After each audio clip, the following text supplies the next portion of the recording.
Petrol diesel పైన కేంద్ర ప్రభుత్వం విధించే ఎక్సైజ్ డ్యూటీని తగ్గించింది. పెట్రోల్ పైన ఇప్పటి వరకు ఎక్సైజ్ డ్యూటీ 13 రూపాయలుగా ఉండేది, ప్రస్తుతం 3 రూపాయలకి చేరుకుంది. డీజిల్ పైన 10 రూపాయల ఎక్సైజ్ డ్యూటీ ఉండేది, ఇప్పుడు డీజిల్ పైన ఎటువంటి ఎక్సైజ్ డ్యూటీ లేదు. అయితే రిటైల్ కస్టమర్స్ అయిన మనలాంటి వారికి ఈ లాభం వస్తుందా అనేది ప్రశ్న. ఖచ్చితంగా రాదు, ఎందుకంటే అంతర్జాతీయంగా నెలకొన్న పరిణామాలే దానికి కారణం. ప్రస్తుతం అంతర్జాతీయ మార్కెట్లో బ్రెంట్ క్రూడ్ బ్యారెల్ ధర $100లకు చేరుకుంది. ఇప్పుడు $100 ఉంది, కానీ పశ్చిమాసియా యుద్ధ నేపథ్యంలో గత కొంతకాలంగా వరుసగా ఈ క్రూడ్ ఆయిల్ ధర పెరుగుతూ వస్తుంది.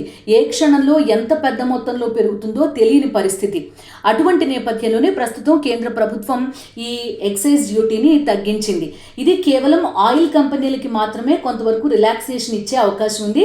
ఆయిల్ కంపెనీలు మన దాకా ఈ రాయితీని తెచ్చే అవకాశం లేదు, ఎందుకంటే ఆయిల్ కంపెనీలు గత కొంతకాలంగా తీవ్రమైన నష్ట పరిస్థితుల్ని ఎదుర్కొంటున్నాయి.